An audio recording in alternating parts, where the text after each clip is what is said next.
अस्सलाम वालेकुम स्टूडेंट्स।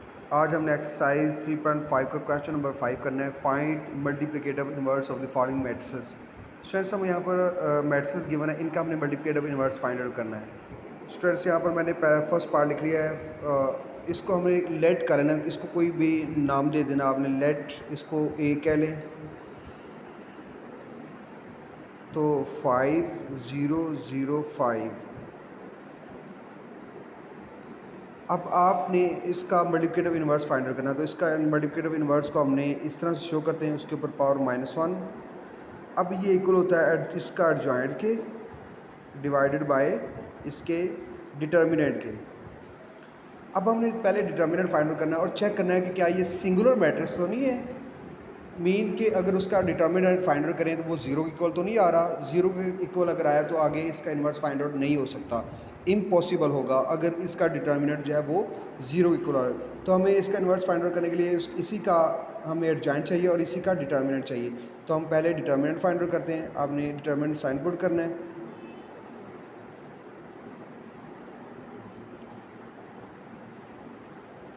तो यहाँ पर डिटर्मिनेंट फाइंड आउट करने के लिए क्या करते हैं, डायगोनल के एंट्रीज को आपस में मल्टीप्लाई करते हैं और जो सेकंड डायगोनल है इस तरह ये एंट्रीज को आपस में मल्टीप्लाई करते हैं। तो 5 माइनस ज़ीरो को ज़ीरो से मल्टीप्लाई किया तो ज़ीरो आ गया। हमारे पास ए का डिटर्मिनेंट क्या आ गया है 25। So it is not does not is equal to zero. तो आपने यहाँ पे लिखना है A is not, A is a non singular, A is a non-singular matrix, so A inverse is possible। अगर ये हमारे पास सिंगुलर आ जाए देन इसका इन्वर्स पॉसिबल नहीं होगा। और अब यहाँ देखिए ये नॉन सिंगुलर आया तो इसका जो इन्वर्स है वो पॉसिबल। अब यहाँ पर क्या करेंगे, ए का एडजॉइंट फाइंड आउट करना। तो अब दोबारा से ए को लिखते हैं यहाँ पे। ए हमारे पास है 5005। जब हमें इसका एडजॉइंट फाइंड आउट करना तो क्या करते हैं हम, इसके ये इस डायगोनल के जो पोजीशन चेंज करते हैं एंट्रीज़ की और इनके साइन चेंज करते हैं। तो इनकी जब हमने चेंज की तो हमारे पास सेम आ गए और इनके साइन चेंज करने हैं तो ये एडिटिव आइडेंटिटी है, इसका साइन चेंज नहीं होंगे, इसको ऐसे रहेंगे। तो यहाँ पर हमने ए इनवर्स फाइंड आउट करना तो उसका फार्मूला ये हमारे पास कि adjoint of A divided by determinant of A. तो ये हमने इसको सॉल्व करना है। एडजॉइंट भी निकाल लेंगे, और डिटर्मिनेंट भी निकाल लेंगे। तो यहाँ पर वैल्यूज पुट करें। एडजॉइंट हमारे पास आ रहा है सेम मैट्रिक्स आएगा डिवाइडेड बाय डिटर्मिनेंट हमारे पास क्या आ रहा है 25। तो स्टूडेंट्स फर्दर आपने क्या करना है, 25 को ऑल एंट्री से डिवाइड कर देना है। 5 डिवाइडेड बाई 25, 0/25 ऑल एंट्रीज़ को आपने 25 से डिवाइड कर देना है। तो फर्दर आगे सॉल्व करते हैं तो हमारे पास ये डिवाइड किया तो हमारे पास दोनों 5 पे कट हो जाएंगे, 1 और 5 आ जाएगा। ये 0 क्योंकि 0 को 25 से डिवाइड किया तो 0 ही आएगा। सिमिलरली 0 को फिर 25 से डिवाइड करें 0, तो 5 को 25 से 1 और 5। तो ये हमारे पास ए का मल्टीप्लिकेटिव इन्वर्स आ गया है। स्टूडेंट इसका अब 3.5 कस्टमर 5 का सेकंड पार्ट कर रहा हूँ। यहाँ पर आप इसको लेट कर लेंगे, कोई नाम दे देंगे, आप इसको बी कह लें। अब -4 8 7 और 2। अब इसका हम डिटर्मिनेंट फाइंड आउट करते हैं बी का पहले। तो -4 8 7 और 2 आगे इसको क्या करना है, हमने मल्टीप्लाई करना है। -4 को मल्टीप्लाई किया 2 के साथ, -7 को 8 के साथ। तो -4 को 2 के साथ मल्टीप्लाई किया तो हमारे पास क्या आएगा, -8 आएगा। आगे 7 को 8 से मल्टीप्लाई किया तो हमारे पास क्या आएगा, माइनस आएगा। वैसे ये एज इट 7 8 को मल्टीप्लाई करें तो 7 8 56 होता है। तो 56 में 8 ऐड करें तो हमारे पास -64 आएगा। तो so it is does not is equal to 0। आपने कहना है A is a non singular matrix, so A inverse या बी इन्वर्स, यहाँ पर बी क्या है क्योंकि इसको हमने बी कहा हुआ है। B inverse is possible. अगर हमारे पास ये ज़ीरो के इक्वल आ जाए डिटर्मिनेंट, तो जो ए बी इन्वर्स है वो पॉसिबल नहीं होगा। अब यहाँ पर एडजॉइंट फाइंड आउट करते हैं बी का। एडजॉइंट ऑफ बी, पहले बी लिखते हैं। बी हमारे पास है -4, 8, 7 एंड 2। अब adjoint of B find out करते हैं। तो आपने एडजॉइंट बी फाइंड आउट करते हैं, इनकी पोजीशन चेंज करनी है आपने। ये यहाँ पर ये 2 ऊपर चला जाएगा, -4 नीचे आ जाएगा, और इनके साइन चेंज करने हैं आपने। तो ये हमारे पास -8 हो जाएगा और ये हमारे पास -7 हो जाएगा।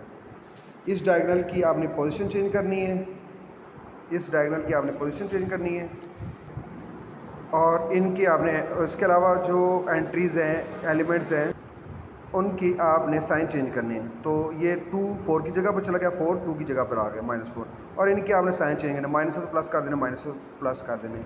अब हमने बी इन्वर्स फाइंड आउट करना है। तो बी इन्वर्स इक्वल होता है adjoint of B divided by determinant of B. यहाँ पर हमने दोनों वैल्यूज़ फाइंड आउट कर ली हैं। तो यहाँ पर हम पुट करते हैं B inverse is equal to adjoint of B हमारे पास है 2 -8 -4 और -7 और -4 डिवाइडेड बाय -64। तो स्टूडेंट्स नेक्स्ट -64 को आपने डिवाइड कर देना ऑल एंट्रीज़ के साथ। तो 2 divided by -64, -8 divided by -64, -7 divided by -64 और -4 डिवाइडेड बाय -64।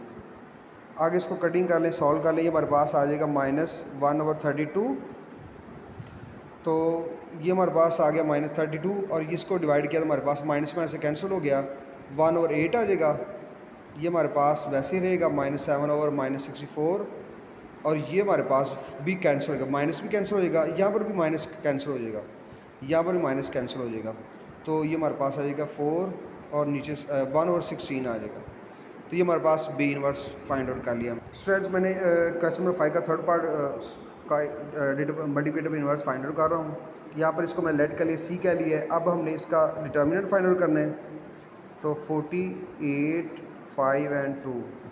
तो सी डिटर्मिनेंट इज इक्वल टू, अब इन एंट्रीज़ को आपस में मल्टीप्लाई करना है आपने, डायगोनल की एंट्रीज़ को इधर में माइनस, और इस डायगोनल की एंट्रीज़ को आपस में मल्टीप्लाई करना है हमें। तो आगे फर्दर सॉल्व करते हैं। 40 को 2 से मल्टीप्लाई किया तो हमारे पास क्या आंसर आया है 80, माइनस 8 को 5 से मल्टीप्लाई किया तो हमारे पास क्या आंसर आया 85, 40। तो सी डिटर्मिनेंट हमारे पास क्या आ रहा है 40, which is does not is equal to 0।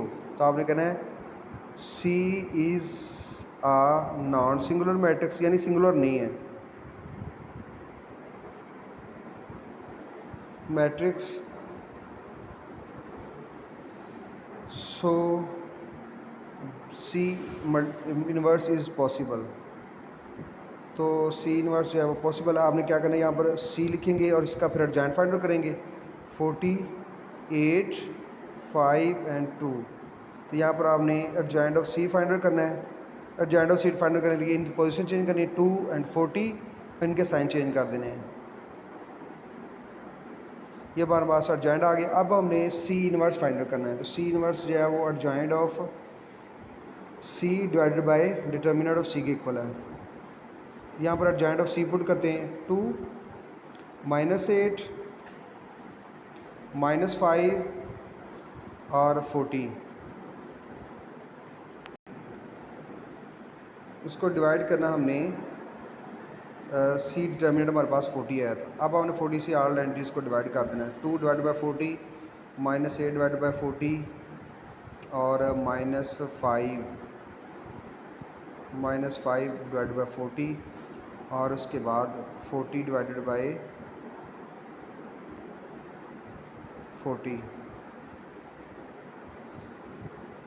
आगे सॉल्व करेंगे, जो कटिंग पॉसिबल है वो कटिंग करें वहाँ पर। ये हमारे पास 1/20 हो जाएगा, क्योंकि दोनों 2 पे कैंसिल हो रहे हैं। ये भी 8 पे कैंसिल हो रहे हैं, 1/5 आ जाएगा। ये भी कैंसिल हो रहे हैं, तो -1/8 आ जाएगा, और ये भी कैंसिल हो रहे हैं, 1 आ जाएगा। तो स्टूडेंट्स हमारे पास ये मल्टीप्लिकेटिव इन्वर्स और सी आ गया। स्टूडेंट्स इसके नेक्स्ट जो 3 पार्ट्स हैं वो आपका होमवर्क है, 4th, 5th and 6th part. Okay, अल्लाह हाफिज़।